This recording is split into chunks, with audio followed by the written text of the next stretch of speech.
Docteur Yves Lucien Autouet est notre invité. Il est ancien d'église. On a envie de dire, né dans le métier. Merci d'être des nôtres. Né dans le métier parce qu'on est journaliste un jour et journaliste pour toujours. Bonjour, bienvenue. Bonjour Georges, et merci pour l'invitation. Je suis à la maison. C'est vrai que ça fait longtemps, mais je suis tout heureux d'être là. J'adresse des salutations particulières à tous vos auditeurs qui sûrement sont nombreux à nous écouter. Et que le Seigneur les bénisse. On va planter au décor avec la photo sonore. C'est cet extrait de prédication du télévangéliste du Congo, Marcelo Tounassi, en lien avec, bien sûr, ces hommes de Dieu qui, au-delà même, on va ici pencher, au-delà des 4 murs de l'église, s'en vont même à la montagne, lors des retraites, avec des téléphones, ils font toutes sortes de prises de vue, etc. Ils le dénonçaient dans cette intervention. Se tenir ici pour prêcher. Se tenir ici pour prêcher, bien aimé. Ah, mais ça fait bien. Je suis en train de passer sur des vidéos. Je serai sur Internet. Pasteur Marcelo, Pasteur Marcelo. Oh, mais là, c'est facile. Mais quand j'étais dans ma chambre en train de prier, il n'y avait pas de caméra. C'est là les choses véritables.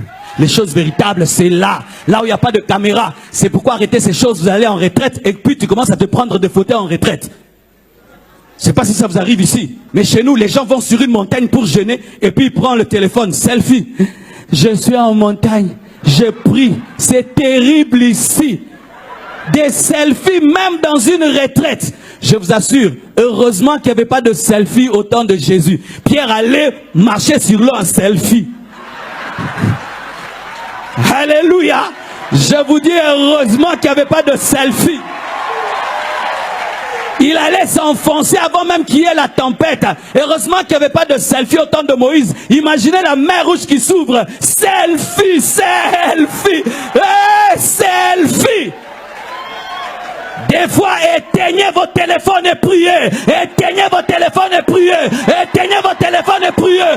Éteignez vos téléphones et priez. Éteignez et priez. Aujourd'hui c'est terrible. Non. Je ne sais pas si Paul s'il avait connu ça, qu'est-ce qu'il allait sortir comme épître. Épître aux Abidjanais. Les gens sont à l'église et ils sont en train de se filmer pendant la louange. Snapchat, snap. Bêtise.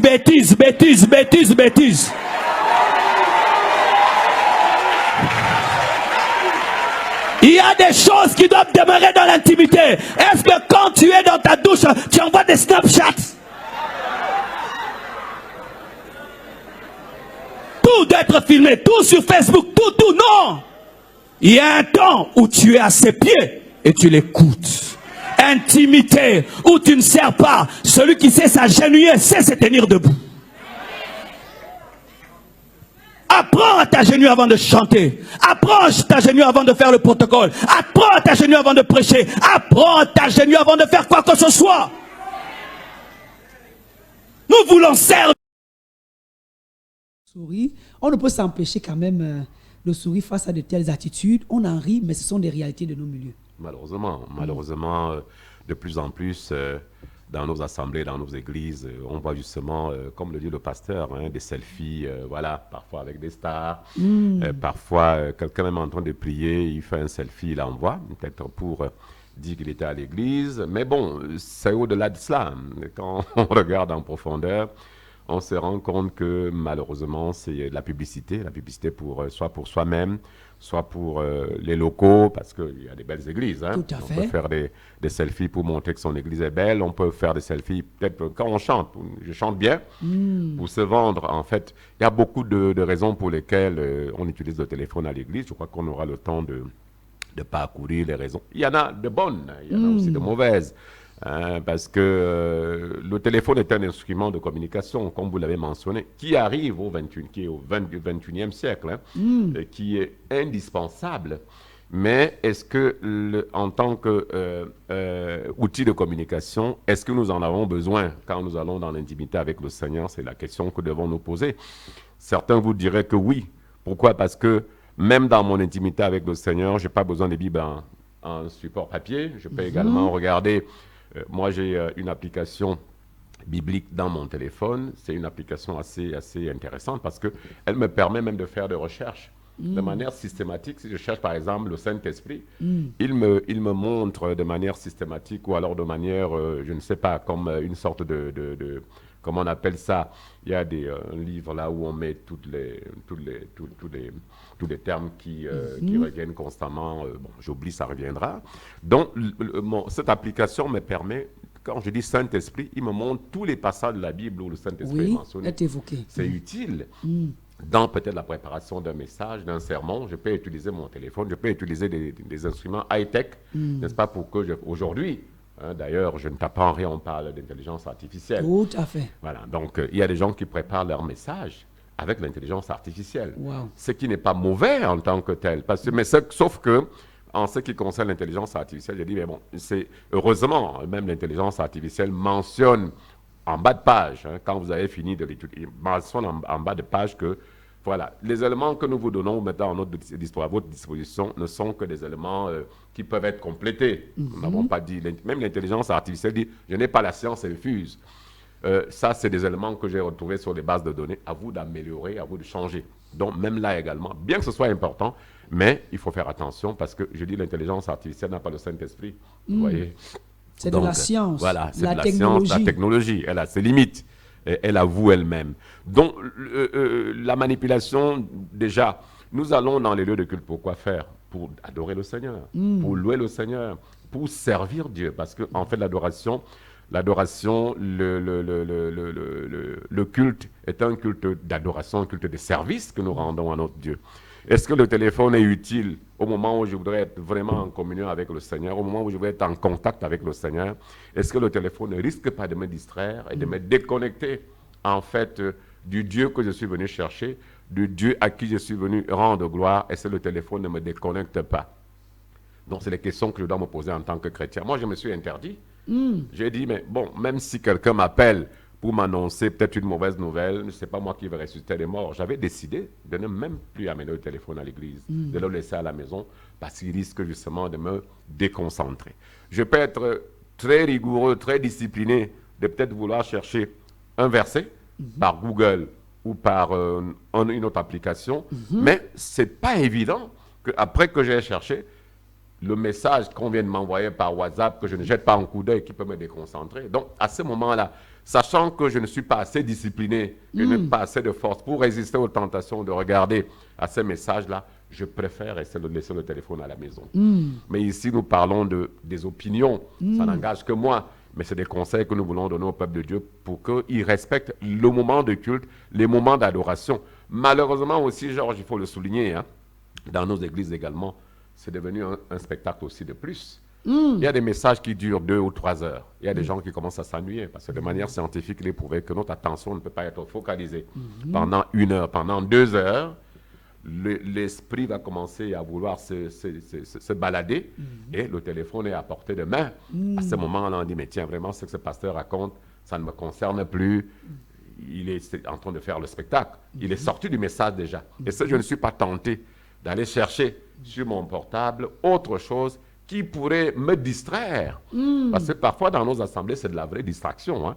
Quand nous regardons du début à la fin du culte, trop de musique, etc., on danse, mais c'est pratiquement le monde dans l'église. Est-ce que le portable, qui en est un instrument, je ne peux pas l'utiliser? Puisque je suis déjà dans le monde est déjà dans l'église. Est-ce que utiliser ce portable, n'est-ce pas, peut-être que me connecterait davantage au monde qui est déjà dans l'église? Vous voyez un peu. Donc, il y a tellement de choses à dire par rapport au portable. Pour résumer, pour cette deuxième prise de parole, ce n'est pas mauvais. Des applications, par exemple de la Bible, etc., de faire des recherches sur le portable, etc. Mais à l'église, est-ce que le cadre est approprié pour faire un certain nombre de choses avec le portable? Là est toute la question. Voilà. La problématique n'est-elle pas forcément celle des époques? Vous êtes un aîné. Forcément, quand vous arrivez dans la maison du Seigneur, ces réalités n'existaient pas. N'avez-vous pas le sentiment que ce sont vos fils, ou tout au moins vos cadets, qui sont friands à ces nouveaux usages-là? Tout à fait, on ne peut pas le leur interdire. C'est vraiment une question d'époque. Même la télé, à une certaine époque, quand moi j'allais à l'école, j'étais au collège, il y avait la télé. La télé est arrivée au Cameroun en 85. À la suite de la télé, il y a eu ce qu'on appelait les vidéocassettes. C'est-à-dire qu'il y avait les Betamax, les VHS. Voilà. C'était des familles fortunées qui avaient ces choses-là. Vous voyez que ça a évolué. Hein. Avec le temps, maintenant, nous passons au téléphone, nous passons à autre. C'était des choses de notre époque. Nos parents n'ont pas eu la télé. Mais si nous sommes passés à une autre époque. Il faut faire avec les outils que la science met à notre disposition, mais pour un bon usage. Ce n'est pas mauvais d'avoir ces choses-là. Je vais vous dire autre chose. Hein. Vous voyez, moi, mes enfants à la maison me disent « Ouais, papa, toi, tu es de l'ancienne école. » Quand je viens à l'église, j'aime profondément les cantiques. Les cantiques, vraiment chanter à l'ancienne, parce que ça m'édifie plus. Les messages sont concrets. Non, jamais tout seul. Vous voyez, ça m'édifie. Rock séculaire, Dieu Tout-Puissant. Ça m'édifie, ça me parle, ça parle à mon âme. Mais voyez un peu dans nos églises aujourd'hui, vraiment, ce que nous chantons comme cantique, comme louange, ça n'a rien à voir. Il n'y a même pas de message. C'est plus la musique et le son qui nous fait danser. Et vous voyez dans cette ambiance-là... Il y a même des compositions, voilà, des personnes qui ne sont pas chrétiennes. Qui ne sont pas chrétiennes, que nous dansons. Exactement. Donc, moi, j'ai des problèmes. Quand je dis ça à mes enfants, on me dit que non, papa, nous, on aime, vous voyez un peu ces jeunes, on aime la louange à l'américaine, le gospel à l'américaine, etc. Mais bon, je ne peux pas leur dire que ce n'est pas bien. Ce n'est pas bien pour moi parce que je ne trouve pas en ça une édification.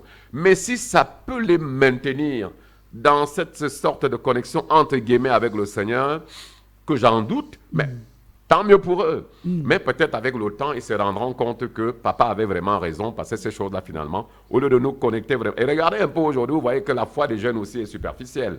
Parce qu'il manque de profondeur, d'édification, de l'attachement véritable à la parole de Dieu, et avec tout ce que ça apporte. Je peux dire qu'on peut ranger le téléphone dans le même ordre d'idées. Le téléphone est utile. Il est utile pour moi-même d'ailleurs, hein, parce que j'enseigne, je l'utilise, je fais beaucoup de choses. Il est portable en fait, il est facilement portable. Au lieu d'amener avec moi un grand un ordinateur, moi j'enseigne les nouveaux convertis, je suis à la classe des nouveaux convertis, les disciples, etc.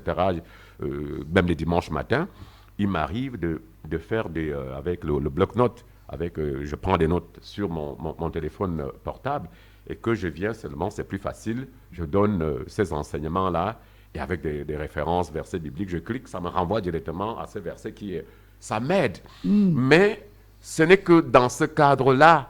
Mais si je sors de ce cadre de l'apport positif que le téléphone peut m'apporter, là, je commence à avoir un problème, je commence à m'égarer, loin des objectifs que je me suis fixés par rapport à la profondeur que je recherche, la communion que je recherche avec le Seigneur. Est-il possible d'être objectif avec un tel sujet quand on sait que la Bible ne le mentionne pas de manière c'est clair. littérale? Non, c'est clair. Il n'est pas dit que utiliser le téléphone. C'est pour ça que là, nous discutons sur les opinions. Et d'ailleurs, le Seigneur nous le déconseille. Hein. L'autre dit, je bois un peu de vin, l'autre dit pas. Ça, c'est vraiment des opinions. Mais à partir du moment où la Bible ne dit pas clairement que l'usage du téléphone à l'église est proscrite, hein, je ne dois pas prendre une position vraiment figée pour dire que non, vraiment c'est interdit, il ne faut pas le faire. Mais comme je l'ai dit au début à l'entame, c'est la raison, je dois justifier. Je suis dans la présence de Seigneur, Dieu dans sa parole, tout ce que vous faites, faites-le non pas comme pour les hommes, comme pour le Seigneur. Est-ce que le fait d'apporter mon téléphone à l'église, et quand je sais que je suis susceptible d'aller regarder des messages sur WhatsApp, d'aller sur TikTok. Je sais que c'est fait à dessein. C'est fait à dessein, cette déformation-là. Merci Jean. D'aller sur TikTok, justement, regarder... je ne sais pas quoi, une nouvelle chanson. Est-ce que ça ne va pas me distraire? Vous voyez, si je sais que ça peut me distraire, vraiment, je dois m'en séparer. Je dois pas m'encombrer de cela. Mais si je sais que je suis assez discipliné, ça peut être un instrument. Les gens m'ont dit, il y a un frère qui m'a dit, mais écoute, vraiment, ancien, moi j'aime encore la Bible support papier. Parce que moi j'aime feuilleter. C'est bien, c'est très bien. Il me dit, c'est pour ça que moi, vraiment, cette histoire des téléphones à l'église, là, je n'aime pas ça. C'est son opinion. Mais ça ne veut pas dire que dans la Bible support papier, la Bible support papier, il y a plus de magie, que c'est là où c'est la parole de Dieu. Que quand c'est sur le portable, ça ne l'est pas. Non. Non, mais c'était son opinion. Et il avait raison de dire que lui, il aime encore l'ancienne école, là où on apportait la Bible à l'église, tu sens l'odeur du papier, etc. Il y a des moments où, par exemple, vous recevez un message sur WhatsApp qui peut même être important. Vous savez, moi, c'est vraiment de manière... Là, ça dépend de moi. Quand vous avez rendez-vous avec le président de la République, je vous assure que vous n'aurez même pas... D'abord, ce serait mal poli d'avoir un téléphone qui sonne tout le temps alors que vous êtes venu à un rendez-vous important. À l'accueil même. À l'accueil même, on confisque même votre téléphone. Bon, parce qu'ils ne veulent pas que vous fassiez des WhatsApp et tout ça. Donc, c'est par respect, c'est par révérence à la personne que j'aurai en face. Donc, pour moi, quand je vais à l'église, bon, Dieu est partout, mais là, c'est des moments de communion avec le Seigneur. C'est le Seigneur qui est la star du jour. Donc, je dois me dire que Seigneur, vraiment, c'est 1h30 que je vais passer à l'église. Il y a d'autres, c'est même de l'adoration. Je ne vais avoir aucun autre élément, quelque chose à côté qui puisse me distraire que toi, les frères, etc. Et j'ai tout le temps de retrouver mon téléphone à la maison. Donc, c'est pas de manière tranchée, mais ça dépend de la communion, de la profondeur ou alors de l'exigence qu'on se fait envers soi-même par rapport à la personne qui est en face, qui est le Seigneur lui-même. On m'a donc évoqué quelques aspects de ces usages négatifs du téléphone à l'église. On a souvent vu, on commence avec les leaders, certaines personnes assises devant, qui peuvent être les anciens, les pasteurs, etc. On les voit pour quelques-unes de ces personnes-là décrocher ce téléphone là-bas et traverser la foule en courant pour parfois même commencer à causer pendant que... Tout à fait. Une réaction, est-ce que ce n'est pas le principe camerounais qui voudrait, selon lequel le poisson pourrit par la tête, qui est en train de nous suivre aujourd'hui? Oui, tout à fait. Malheureusement, les leaders, c'est un modèle. Quand ça commence par les leaders eux-mêmes, que feront donc nos enfants? Que feront donc les fidèles à l'église? Nous devons être des modèles. Moi, je prends l'exemple dans mon assemblée. On a systématiquement interdit, c'est-à-dire qu'à la limite, quand vous entrez, c'est écrit que non-usage des téléphones, ou alors éteignez vos portables, ou alors mettez vos portables sur silencieux. Et à nous, les leaders, ce n'est même plus juste c'est une exigence de par le fait que nous sommes des leaders, donc ça doit commencer par nous-mêmes. Donc quand nous sommes à l'église, il y a des comportements à ne pas avoir en tant que leader, ce qui risque malheureusement de contaminer toute l'église si ce comportement s'avère ne pas être le bon. Donc, ce n'est pas une bonne attitude pour un leader de décrocher un téléphone et de commencer à faire le tour de l'église, parfois même répondre pendant qu'on n'est même pas encore totalement sorti. C'est des très mauvais comportements qui malheureusement affectent tout le corps. Et ça, c'est vraiment j'ai envie de dire, c'est à proscrire. Ouais, c'est à proscrire.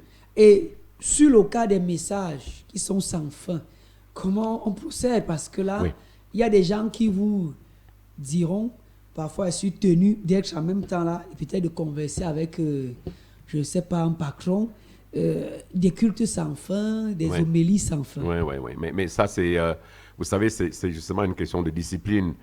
Et malheureusement, dans les églises de réveil, c'est ça. On dit que non, voilà, tu passes... le temps que tu passes dans des futilités dans la semaine, il n'y a que 2 heures, 3 heures pour le culte. Voilà, il faut que ce soit vraiment, on peut rester jusqu'à 14, jusqu'à 15 heures. Non, ce n'est pas bien, ce n'est pas spirituel. Les gens jouent les spirituels, mais en réalité, c'est charnel. Ce n'est pas spirituel. Donc, je n'ai pas forcément besoin de prêcher un message de 3 heures. Je n'ai pas forcément besoin de prêcher un message de 2 heures. Les gens me connaissent, je ne m'en vante pas. Moi, mes messages maximum, et une sœur a attiré mon attention dernièrement, là, mon message a fait 1h15. Je dis, mais ancien, on ne t'a jamais vu prêcher des messages aussi longs. Il était bien, mais il était long. Parce que quand il est long, les gens ne retiennent plus. Les gens cessent de retenir. Donc, il faut être concret, il faut être, comment dirais-je, bien préparer ces messages. On ne va pas dire, comme c'est pas, bon, je ne dois pas être long, pour que ce soit concis, pour que ce soit concret, pour que les gens retiennent l'essentiel. Parce que la science a prouvé que l'attention des adultes que nous sommes, c'est maximum 30 minutes. Après, on divague, on se perd. Donc, il faut que nous, prédicateurs et enseignants, quand nous arrivons, que ce soit... On n'est pas obligé de finir ce message-là ce jour-là. On peut dire, peut-être dans la semaine, je reviendrai peut-être lors d'un enseignement le mardi ou le mercredi pour que nous puissions compléter. Si les gens ont été intéressés par ce que le message, le fond du message, sûrement même mardi ils reviendront parce que nous observons également que de plus en plus les études bibliques, les enseignements, il n'y a pas beaucoup de gens qui viennent. Si on ne parle pas de prospérité et d'autres choses.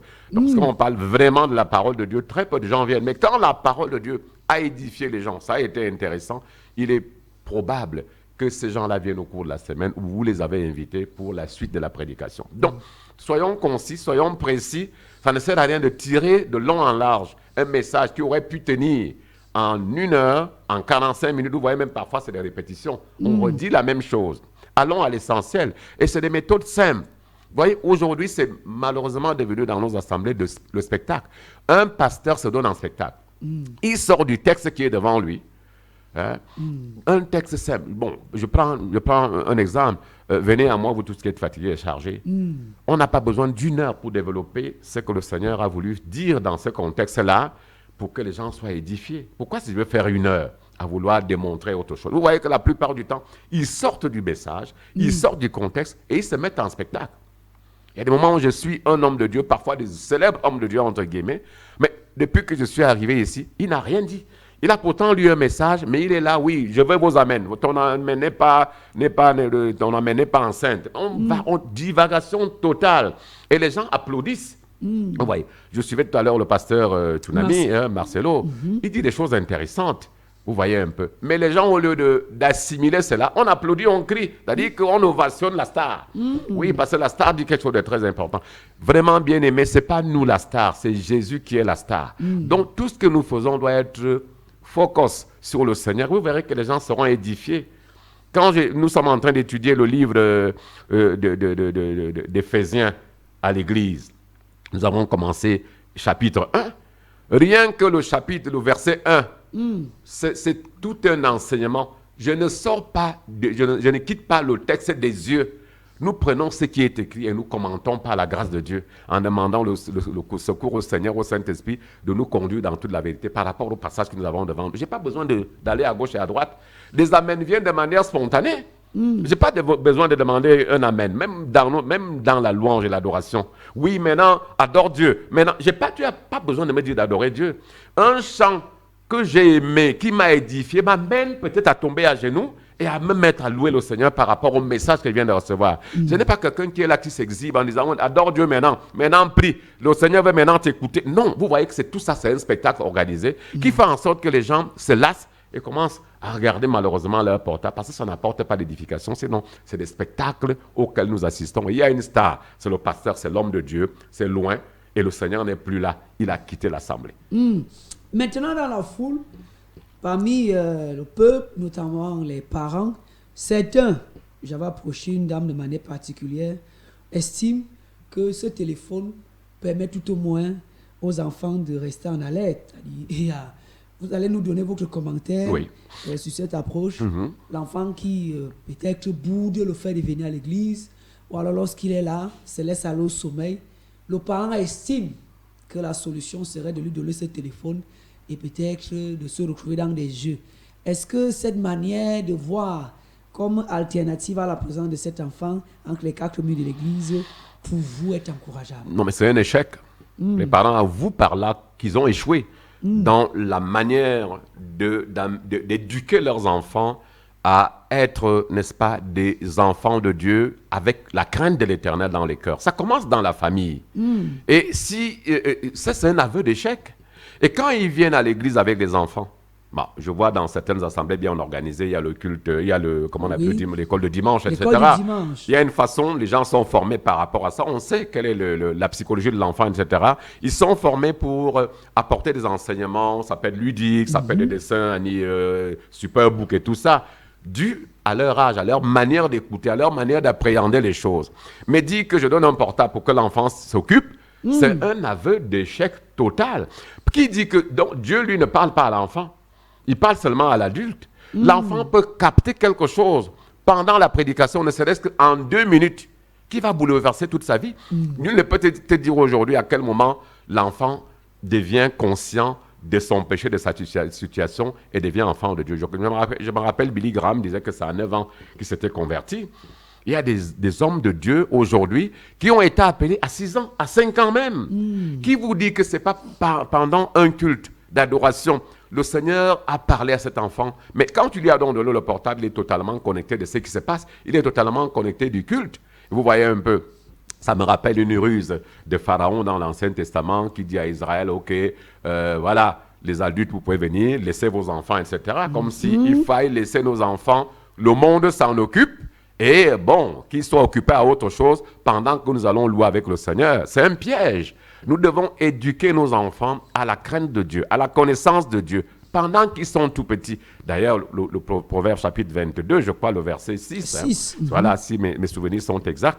Éduque, enseigne, pendant qu'il est jeune. Enseigne à l'enfant pendant qu'il est jeune, pour que tard. Donc, vous voyez que la semence est pendant qu'il est encore jeune. Quel âge? On ne sait pas. Ça peut être 2 ans. Il y en a même, la Bible nous le dit dans le livre des Psaumes, dans le livre même également, même Jérémie, pendant que j'étais encore dans le ventre de ma mère, le Seigneur m'avait déjà appelé. Nous ne savons pas exactement à quel moment le Seigneur appelle quelqu'un à le servir. Peut-être pendant que la maman est là, elle est encore enceinte. Elle ou le Seigneur, même le fœtus communique, elle communique déjà avec le fœtus.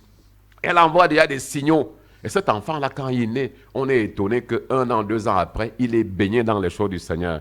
Donc nous ne devons pas dire que voilà, pendant que nous sommes à l'église, comme il est turbulent, il n'arrive pas à se concentrer, je lui donne mon téléphone pour que non, mais c'est une bêtise, c'est un aveu d'échec. Nous devons nous en repentir. Et dans ce thème, prenons un sous-thème, on va un peu s'arrêter sur les bienfaits de cette Bible numérique.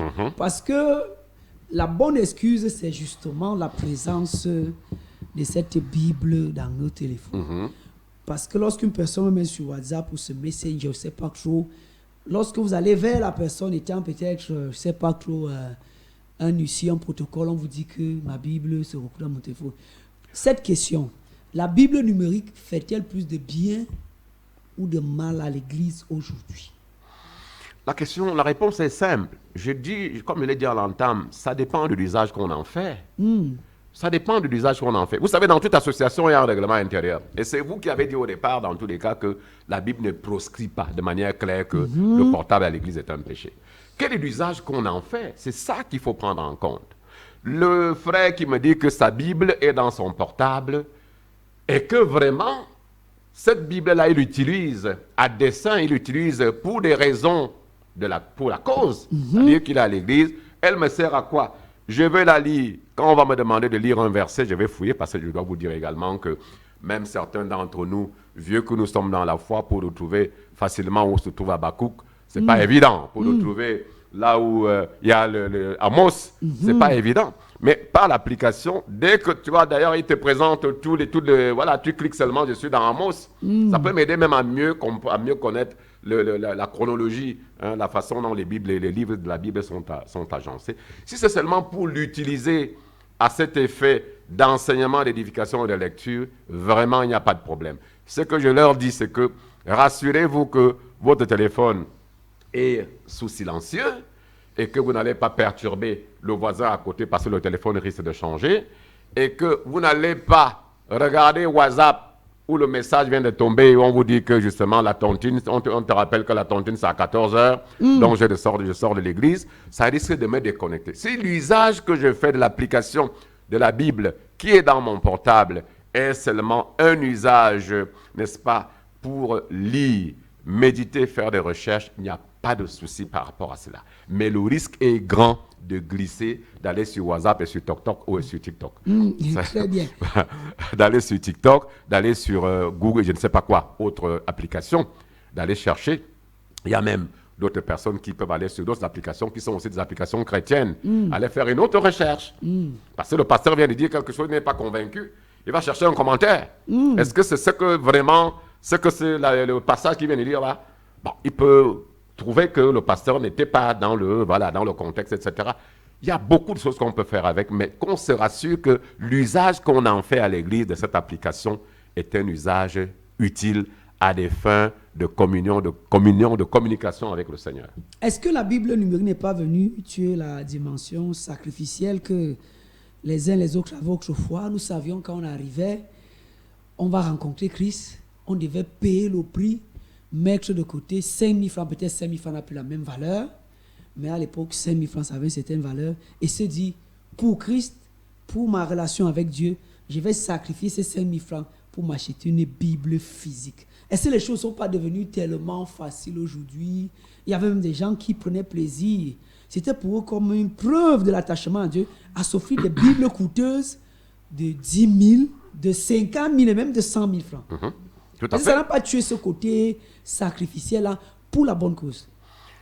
Ça peut-être tuer le côté sacrificiel, parce que l'exemple que tu prends est un exemple voilà, du vécu de nous autres qui sommes dans la foi par la grâce de Dieu depuis une trentaine, quarantaine d'années, que nous avions des Bibles déjà pour en avoir. Hein, c'était pas évident. C'est-à-dire qu'à la limite, à la maison, moi je me rappelle, on te déchire parce que la plupart d'entre nous, nous venons des familles catholiques romaines.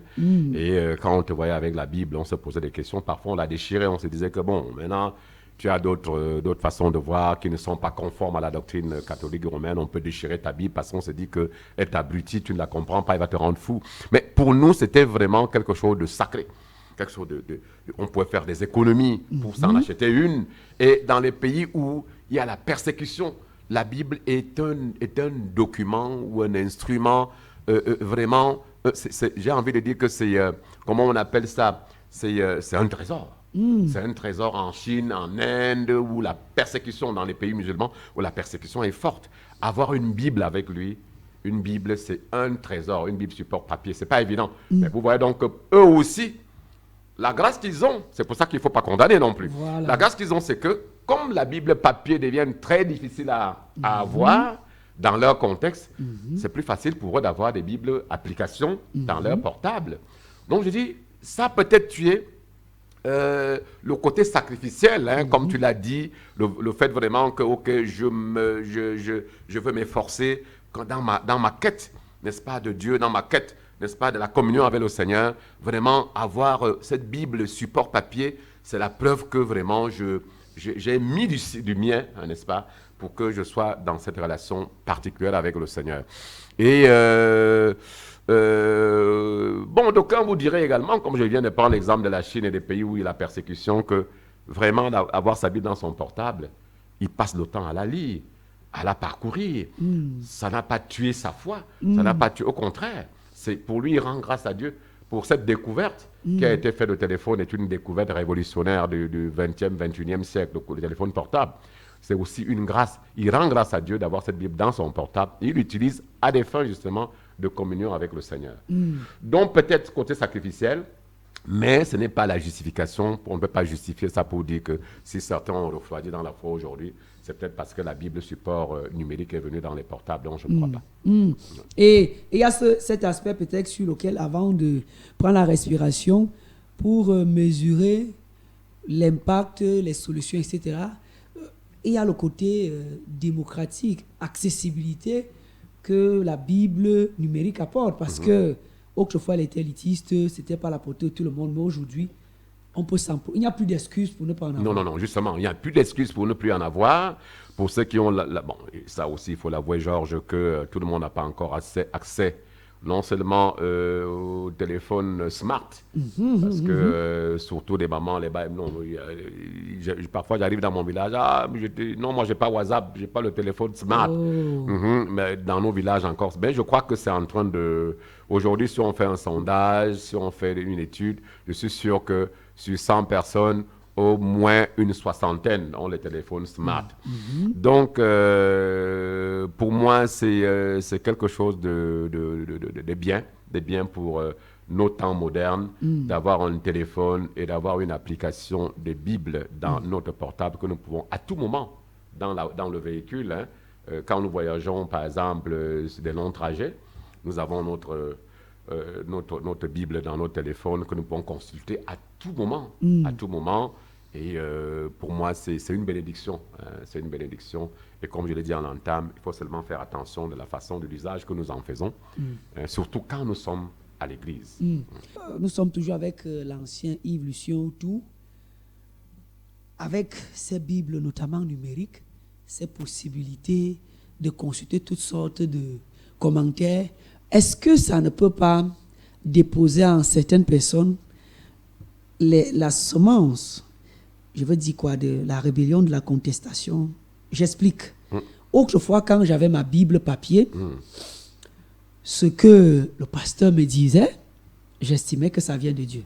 Maintenant que j'ai une Bible numérique avec des commentaires, avec l'accès, est-ce que ça n'ouvre pas mon esprit à remettre peut-être remettre en cause ce qu'il est en train d'enseigner, peut-être pendant qu'il prêche, ou alors même dans les moments de méditation? Ce n'est pas mauvais de remettre en question ce que le pasteur dit. Ah bon? Le pasteur ne... Et c'est encore une déformation de nos assemblées évangéliques, charismatiques, pentecôtistes, ce que vous voulez. Je dis souvent aux gens, et je l'ai compris, ça ne fait pas très longtemps, je dis souvent aux gens que, oui, on annonce, ok, nous allons écouter l'instrument que le Seigneur s'est choisi, qui va parler de sa part. Mais ça donne tout l'aura que vous pouvez imaginer, la grandeur, la puissance de l'onction, etc. J'hésite de dire que je parle de la part de Dieu. Non, j'hésite de dire ça souvent. Je leur dis souvent que je vais commenter un message. Je vais commenter un message de la part. La parole de Dieu, c'est celle que nous avons sous nos yeux, qui a été écrite par 40 auteurs, nous connaissons, etc. Elle a été écrite, elle ne nous a pas été adressée de manière directe, elle a été adressée aux premiers auteurs et à une époque, dans un contexte, pour que nous puissions l'éplucher, pour que nous puissions bien la comprendre. Il faut que nous demeurions dans le contexte dans lequel cette parole de Dieu a été adressée aux premiers auteurs. Ça veut dire quoi? Ça veut dire que le passage qui est devant mes yeux, je vais le commenter, je vais l'expliquer en comptant sur le Saint-Esprit pour que nous puissions tirer un enseignement de ce que le Seigneur a voulu dire et ce qu'il veut nous dire à cette époque-ci. Donc c'est tout à fait normal que moi qui ai fait par la grâce de Dieu. Bon, j'ai eu un débat avec les bien-aimés. Oh, la théologie n'est pas bonne, machin, etc. Moi qui ai eu la grâce d'étudier la parole de Dieu de manière un peu plus profonde, parce que l'appel que j'ai, c'est l'enseignement. L'appel de Dieu que j'ai, c'est l'enseignement, c'est l'édification, etc. Donc, j'ai une grosse responsabilité. Et moi, donc, qui écoute parfois des prédications, je détecte très facilement que ce gars est sorti totalement du contexte. Il est sorti, n'est-ce pas, du texte. Il n'est plus là. C'est maintenant lui. Il nous amène ailleurs. Donc, le dire n'est pas mauvais. Discerner, cela n'est pas mauvais. D'ailleurs, le Seigneur nous dit, là, par la bouche de l'apôtre Paul, examinez toutes choses et retenez ce qui est bon. Il a peut-être bien commencé, mais maintenant, il est totalement déconnecté. Il va nous amener en brousse. Je vais te dire quelque chose, Georges. Regardez un peu les interprètes. Dans nos assemblées, nous sommes un pays bilingue. Et la plupart de nos assemblées, quelqu'un prêche en français, l'autre interprète, il traduit en anglais, l'autre peut-être vice-versa, etc. Moi, j'ai souvent assisté, pour ceux qui comprennent l'anglais ou sont parfaitement bilingues, tu sais que ce gars vient nous emmener en brousse par l'interprétation qu'il vient de donner. Heureusement, il y a certains prédicateurs aguerris qui disent que non, ce n'est pas ce que j'ai voulu dire. Il faut modifier. Il faut modifier. Vous voyez donc que si l'interprétation n'est pas bonne, si l'explication n'est pas bonne, ça nous mène tous en brousse. C'est la même chose avec la parole de Dieu. Donc je comprends pourquoi est-ce que l'apôtre Jacques dit il faut qu'il y ait peu de gens qui enseignent. Parce que nous aurons la responsabilité des comptes à rendre à Dieu, parce que nous aurions conduit les gens, les enfants disent souvent dans l'undem, dans la plupart de nos assemblées. Donc c'est tout à fait normal que quelqu'un peut, avec son portable, regarder un commentaire et se rendre compte que ce n'est pas le contexte de ce que le pasteur vient de dire. Peut-être qu'il ne va pas le reprendre. Mais en fait, l'idéal même serait que si le pasteur est assez humble, je vais dire, mais Georges, vraiment, ce que tu as dit là, ce n'est pas le contexte. Tu nous as un peu égaré. L'humilité voudrait que, ouais, je vais aller regarder à la maison. Peut-être que tu as raison. Je vais faire d'autres recherches un peu plus approfondies. Et je serai prêt à venir corriger pour dire que ce que je vous avais dit ici, je m'étais trompé, ce n'est pas ça. Ce n'est pas une honte pour un pasteur de dire que ce que je vous ai prêché là, moi je l'ai fait plusieurs fois. Je dois avouer que c'est après que je sois allé à l'école. Je l'ai fait plusieurs fois. J'ai dit, mais quand les gens disent par exemple, ok, Seigneur, Saint-Esprit, vraiment descend. Nous voulons changer l'atmosphère spirituelle. Saint-Esprit descend. Mais ce n'est pas biblique. Puisque la Bible dit clairement que le Saint-Esprit est en nous. Là où 2 ou 3 sont réunis en mon nom, je suis là au milieu d'eux. Mais quel est le Saint-Esprit qu'on évoque encore pour qu'il vienne? Vous voyez qu'il y a un problème. Et je dis souvent aux gens que en se comportant de cette manière-là, le diable qui est malin, il va dire, je dis n'importe quoi, il dit peut-être au Seigneur, et nous savons qu'il a accès, avec le livre de Job, qu'il peut avoir accès. Il dit à Dieu que mais, tes gens-là ne comprennent même pas ce que tu as voulu leur dire. Comme ils ne comprennent pas, moi je vais leur servir ma part. Et nous avons des manifestations bizarres qui nous font croire que maintenant le Saint-Esprit est descendu parce que les gens commencent à manifester d'une manière ou d'une autre. C'est ça que nous croyons. Au lieu de croire à l'évangile, à la parole de Dieu qui nous dit que là où 2 ou 3 sont réunis en mon nom, je suis au milieu d'eux. Et que le Seigneur dit, le Saint-Esprit que je vous envoie, il sera avec vous, il sera en vous. Mais quand je l'invoque maintenant, là, ça veut dire que je ne comprends pas qu'il est avec moi et qu'il est en moi. Et quand autre chose arrive, comme je n'ai pas cru à cela, autre chose arrive, je vous crois que non. Maintenant, là que je vois les manifestations, Dieu est déjà au milieu de nous alors que je suis totalement dans l'erreur. Donc c'est tout à fait normal que nous puissions revenir. Si nous savons que nous nous sommes totalement égarés, nous allons dire au peuple de Dieu, nous vous demandons pardon au Seigneur. Ce que j'avais enseigné la dernière fois, c'était pas ça, c'était pas juste. Voilà le vrai enseignement pour que le peuple de Dieu, parce que ce n'est pas pour nous. La Bible dit dans la première épître de Paul aux Corinthiens, le chapitre 14, verset 3, je parle de prophétie ici parce que en fait, un pasteur, c'est un prophète. Le prophète dans le sens où il édifie, il console et il exhorte. Donc, je dois revenir pour dire à l'Assemblée, vraiment, je vous ai conduit loin de Dieu. Voilà ce que ce passage dit dans son contexte. Et j'ai compris que je m'étais égaré. Vraiment, voici le bon enseignement. Il s'agit de la saine doctrine. Et quand je remets en cause les prêches de l'homme de Dieu, est-ce que ce n'est pas le commencement de la déloyauté? Est-ce que ce n'est pas l'origine de la prolifération de ce que nous avons dehors?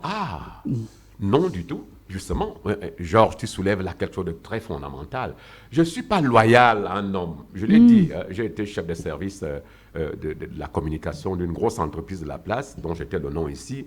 J'ai souvent dit que la loyauté dont on parle, je suis loyal aux valeurs. Je suis loyal à Jésus, qui est le chemin, la vérité et la vie. Je suis loyal à quelqu'un qui demeure dans la vérité. Quand la personne s'écarte de la vérité, je ne suis plus loyal. Un de mes responsables, un de mes directeurs, un grand magistrat, m'avait dit, petit frère, reste loyal à la vérité et non à un homme. Qu'il neige, qu'il vente, la vérité finira toujours par jaillir. Soyons loyaux aux valeurs, à la vérité et non à un homme. C'est ce qui fait en sorte qu'aujourd'hui, au lieu que les gens soient loyaux à Christ, loyaux à la vérité, il dit je suis le chemin, la vérité et la vie, loyal à la Bible, le titre dans le titre chapitre 1, le verset 9, c'est le titre qui dit que nous devons rester attachés à l'enseignement, à la parole de Dieu, telle qu'elle a été enseignée pour être à même d'exhorter et de réfuter les contradicteurs. Nous sommes loyaux à la parole de Dieu. Je ne suis pas loyal à un homme de Dieu. Je suis loyal à la vérité. C'est ça qui fait en sorte qu'aujourd'hui, nous voyons tout ce qu'il y a dehors. Parce que les gens disent, OK, dès que le pasteur a dit, c'est oui et amen. C'est ça qui est dangereux dans nos églises. L'homme de Dieu est un homme faillible. Il n'est qu'un homme.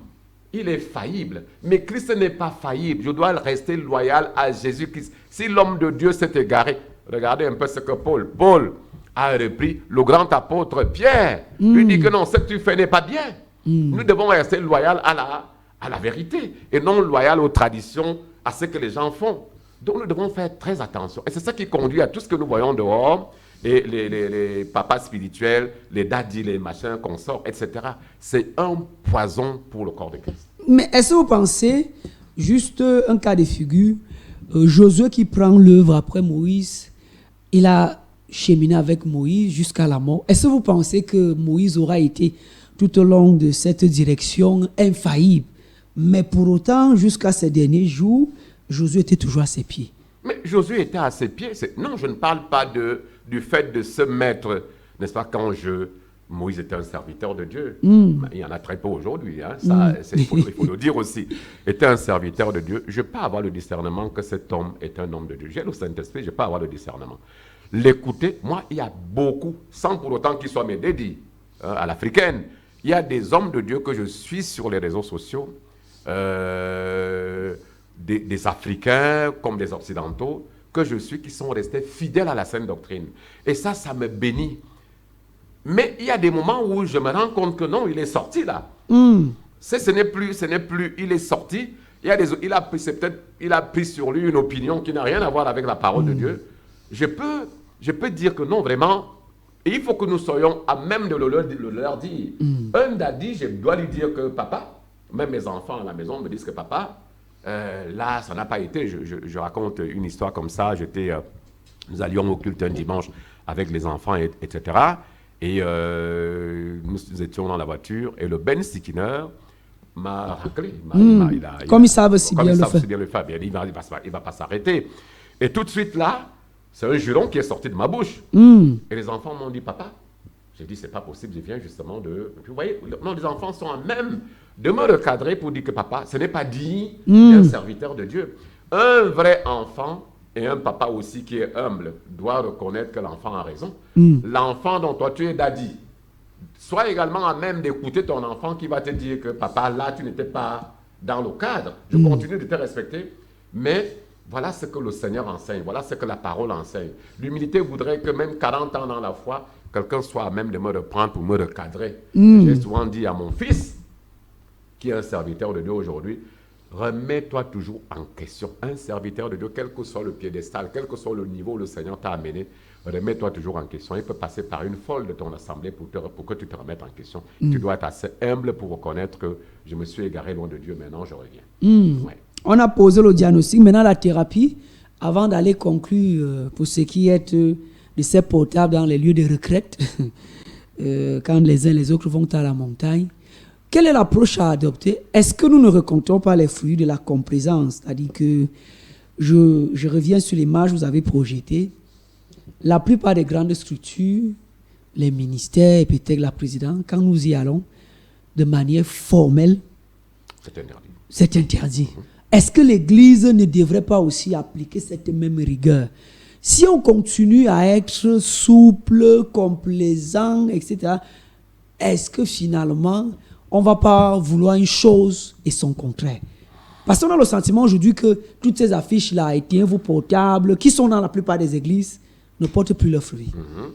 Non, il faut déjà reconnaître que le téléphone fait partie de nous maintenant. Je vois, même moi qui fais le sport les samedis au Palais des Congrès, je vous assure que parfois je croise des athlètes, en fait, les gens qui sont également venus faire le sport comme moi. Je leur dis, mais vous n'avez pas besoin d'amener votre portable ici parce que vous avez dédié ces moments pour le sport. Mais vous êtes toujours là en courant, vous faites le selfie, en courant, le téléphone est toujours là, mais ça vous déconcentre. Concentrez-vous, c'est maximum 1 heure, vous avez fini, vous avez le temps de retrouver votre téléphone. Pour dire qu'il fait partie désormais de notre... Et si on l'interdisait? C'est-à-dire oui, que là maintenant, si une vision peut arrêter, une église peut commander que les cultes se font sans téléphone. C'est une décision. C'est une décision qu'on peut prendre et on l'assume que bon, vraiment, pendant les 2 heures que nous allons passer ici ensemble, nous ne voulons pas avoir le téléphone. Je crois que ça glorifierait le Seigneur. C'est pas mauvais de le faire. Ça glorifierait même le Seigneur.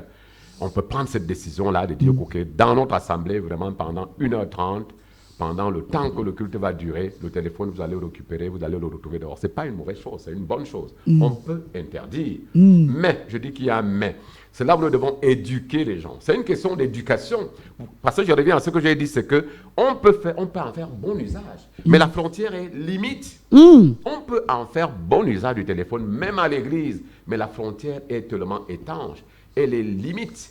Donc, le fait d'interdire qu'on n'a plus avec le téléphone ici, ça va glorifier le Seigneur, c'est une bonne chose. Nous voulons nous concentrer, nous voulons être focus parce que nous sommes venus adorer le Seigneur, etc. Est-ce que les gens vont pour autant devenir moins mondains, plus spirituels, plus, je ne sais pas quoi, affermis? That is the question. Est-ce que le fait également de laisser le téléphone avoir accès dans notre église, mais en mettant des restrictions, est-ce que ça va amener les gens à être plus spirituels? Est-ce que ça va amener les gens à être, peut-être, avoir plus de la crainte de Dieu, à être...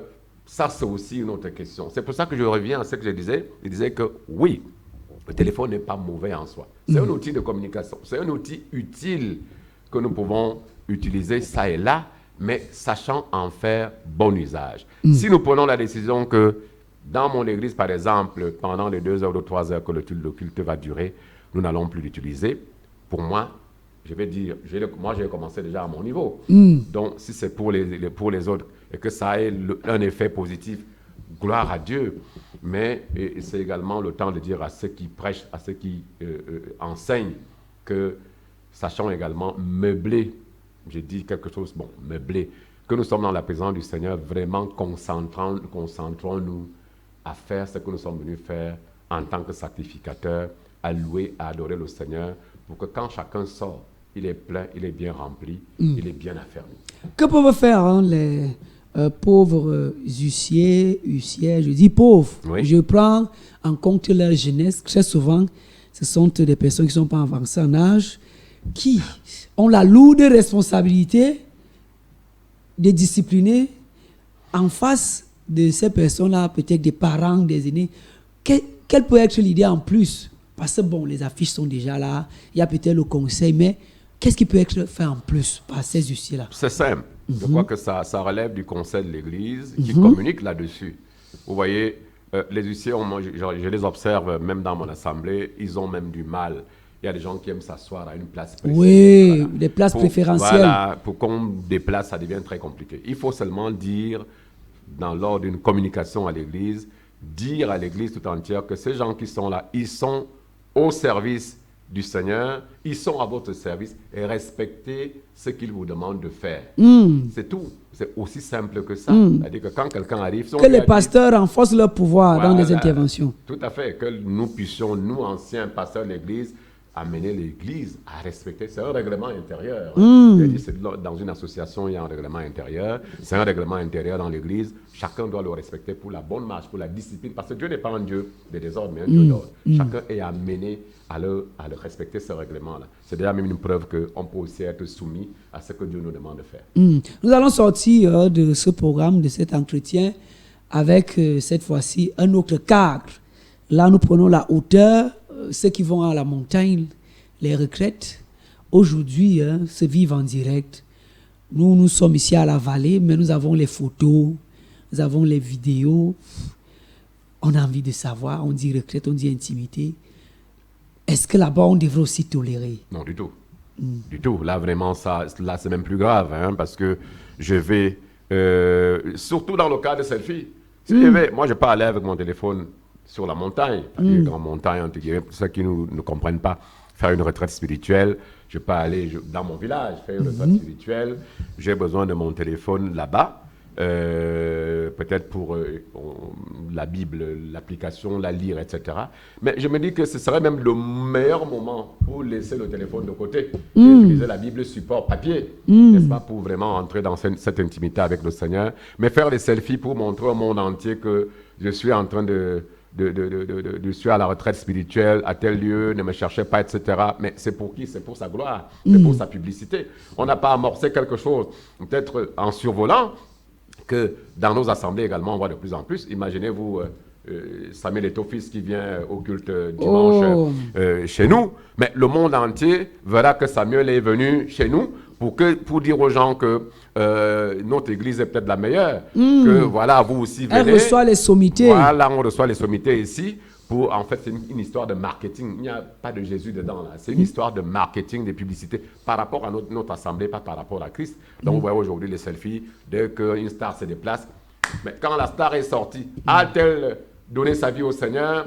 Vous a-t-elle fait la promesse de revenir parce qu'elle cherche Dieu? Non, pas du tout. Donc, vous voyez que ça ne sert à rien. C'est juste pour nos éloges, c'est pour notre publicité. La publicité de notre assemblée, ça n'a rien à voir avec le Seigneur. C'est la même chose que ceux qui vont dans la retraite faire des selfies pour dire que je suis ici, vraiment, je suis en train de faire la retraite. Que ce soit entre Dieu et toi, le monde entier n'a pas besoin de savoir que tu es en train de faire une retraite pour je ne sais pas quoi. Donc, on vous dit que c'est la notion du compte rendu. C'est-à-dire qu'on peut être à la retraite, l'église, mais nous sommes basés peut-être à Titi Garage. En relayant cela, puisque nous avons des démembrements à l'international, c'est une manière également d'encourager les autres, même s'ils ne peuvent pas être de manière physique avec nous, à s'associer. Non, mais c'est après que j'ai fini la retraite, peut-être sûrement le Seigneur m'a parlé, m'a donné une indication, une orientation. C'est à ce moment-là que je partage avec ce que j'ai laissé, parce que je suis à la retraite pour un but. peut-être que plus de consécration, plus de sainteté, je suis un serviteur de Dieu, je veux que mon assemblée soit plus affermie. Et quand je rentre dans cette retraite, je donne mon compte rendu à l'église, parce que j'ai quand même dit au revoir que j'allais à une retraite. Et quand je suis dans le retour, les gens attendent, comme Moïse, quand il rentrait de la montagne. Donc le peuple attend. Vous voyez même que d'ailleurs que le fait qu'il ait mis longtemps là-bas a suscité, les gens n'ont pas été assez patients, d'autres soucis. Mais quand je rentre, au moins, je dois donner le compte rendu. Voici ce que le Seigneur m'a dit, voici ce que le Seigneur m'a révélé. Et je rends donc compte à ce moment-là, parce qu'il y a une nouvelle orientation, il y a une nouvelle direction par rapport au peuple de Dieu, par rapport à l'Assemblée. Mais c'est pendant que je suis à la retraite que j'envoie au monde entier que je suis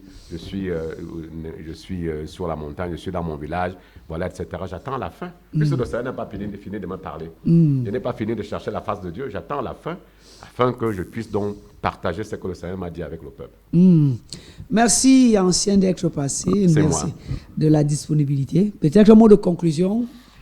Voilà, un mot de conclusion, c'est que voilà, je suis heureux de retrouver la maison, de retrouver la radio. Maintenant que je suis plus disponible, je crois que je reviendrai davantage pour justement exhorter, encourager le peuple de Dieu. Le téléphone est une bonne chose, mais sachant l'utiliser pour la gloire de Dieu. Parce que le Seigneur nous dit, tout ce que vous faites, faites-le non pas comme pour les hommes, mais comme pour le Seigneur.